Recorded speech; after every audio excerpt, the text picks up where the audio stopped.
আসসালামু আলাইকুম ওয়া রাহমাতুল্লাহি ওয়া বারাকাতুহু। প্রিয় বন্ধুরা, আজকে একটি আমল সম্পর্কে জানব। আমলটি হলো দুরূদ পাঠের আমল, অর্থাৎ যে নিয়মে দুরূদ পাঠ করলে মহান রব্বুল আলামিন গায়বের মাধ্যমে ধন সম্পদ টাকা পয়সার ব্যবস্থা করে দিবেন এবং এত ধন সম্পদ টাকা পয়সার ব্যবস্থা করবেন যা আপনি কখনো চিন্তাও করতে পারবেন না। মহান রব্বুল আলামিনের কাছে কোনো কিছুর অভাব নেই। মহান রব্বুল আলামিনের কাছে যে কোনো সময় দোয়া করতে পারেন। ইনশাআল্লাহ মহান রব্বুল আলামিন বান্দার সকল নেক কামনা বাসনা এবং নেক তামান্নাগুলো পূরণ করবেন ইনশাআল্লাহ। তবে কিছু আমল আছে যে আমলের মাধ্যমে দোয়া করলে মহান রব্বুল আলামিন বান্দার নেক দোয়াগুলো কবুল করে থাকেন। তো আজকে আমরা দরুদের যে আমল সেই সম্পর্কে জানবো ইনশাআল্লাহ, এবং এই আমলটি কিভাবে করতে হবে, কখন করতে হবে এবং কোন নিয়মে করতে হবে ইনশাআল্লাহ এই সম্পর্কে আলোচনা করব। তো আমরা সকলেই জানি দরুদ অত্যন্ত ফজিলতপূর্ণ একটি আমল। স্বয়ং মহান রব্বুল আলামিন রাসূলুল্লাহ সাল্লাল্লাহু আলাইহি ওয়াসাল্লামের উপর বেশি বেশি দরুদ পাঠ করতে বলেছেন। এ সম্পর্কে রাসূলুল্লাহ সাল্লাল্লাহু আলাইহি ওয়াসাল্লাম বলেন, যে ব্যক্তি সকালে 10 বার এবং সন্ধ্যায় 10 বার দরুদ পাঠ করবে, কিয়ামতের দিন আমার সুপারিশ নসিব হবে। এছাড়া তিনি আরও বলেন, কিয়ামতের দিন ওই ব্যক্তি আমার সবচেয়ে নিকটতম হবে যে ব্যক্তি বেশি বেশি দরুদ পাঠ করবে। দরুদ অত্যন্ত ফজিলতপূর্ণ একটি আমল।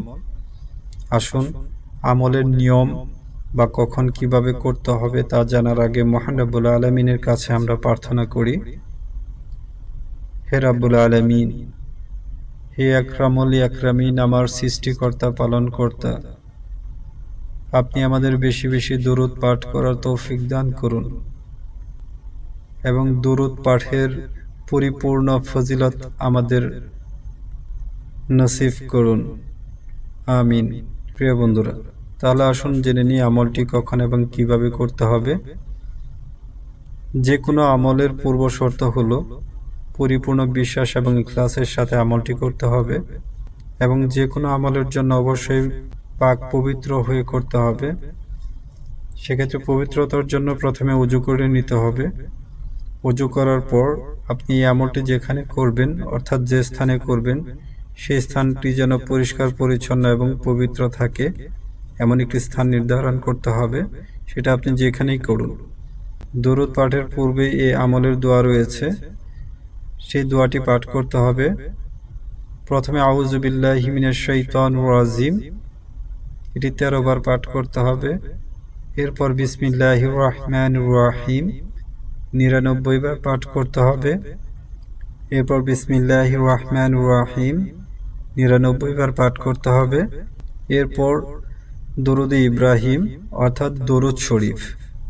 দরুদটি হলো, আল্লাহুম্মা সাল্লি আলা মুহাম্মাদ ওয়া আলা আলি মুহাম্মাদ কামা সাল্লাইতা আলা ইব্রাহিম ওয়া আলা আলি ইব্রাহিম ইন্নাকা হামিদুম মাজিদ।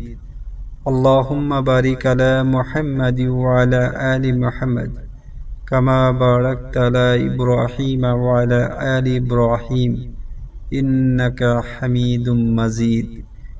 এই দরুদ ইব্রাহিম বা দরুদ শরীফটি 299 বার পাঠ করতে হবে। তাহলে আমলের দোয়া শেষ, আর কোনো দোয়া পড়তে হবে না। আর এই আমলের সময়, এই আমলটি আপনি যে কোনো সময় করতে পারবেন, শুধুমাত্র আজানের সময় ব্যতীত, অর্থাৎ দিনে এবং রাতে যে কোনো সময় আপনি এই আমলটি করতে পারবেন। এই আমলটি করার পর, অর্থাৎ দরুদ পাঠ করার পর মহান রব্বুল আলামিনের কাছে পরিপূর্ণ ইখলাসের সাথে দোয়া করবেন।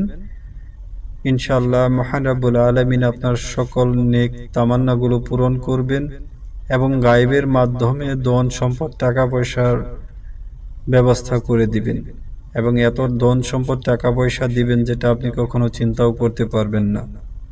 ইনশাআল্লাহ মহান রব্বুল আলামিন পরিপূর্ণ ইখলাসের সাথে এই আমলটি করার তৌফিক দান করুন, আমিন। আসসালামু আলাইকুম ওয়া রাহমাতুল্লাহি ওয়া বারাকাতুহু।